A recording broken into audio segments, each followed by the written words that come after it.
ঢাকা বিশ্ববিদ্যালয়ের গণযোগাযোগ এবং সাংবাদিকতা বিভাগের শিক্ষক অধ্যাপক সাখাওয়াত আলী খানের স্মরণ সভা অনুষ্ঠিত হয়েছে। বিকেলে বিশ্ববিদ্যালয় আরসি দত্ত মিলনায়তনে স্মরণ সভার আয়োজন করে ঢাকা বিশ্ববিদ্যালয়ের গণযোগাযোগ ও সাংবাদিকতা অ্যালামনাই অ্যাসোসিয়েশন।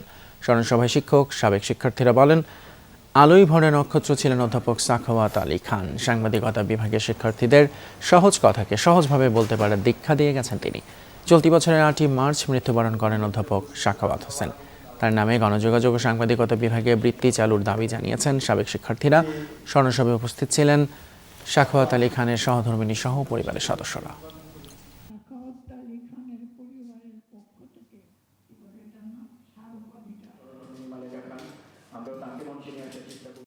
ওনার শিক্ষা এবং ওনার আমাদের জীবন নির্দেশনা যেটা ছিল সেটা যদি আমরা মেনে যেতে পারি, হয়তোবা উনি বেঁচে থাকবেন আমাদের মধ্যে।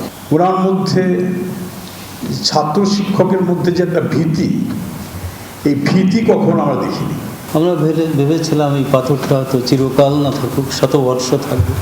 যে প্রাণ মহাপ্রাণগুলি চলে যায়, ওইভাবে ওই রকম আরেকটা মহাপ্রাণ আর এই পৃথিবীতে আসছে না।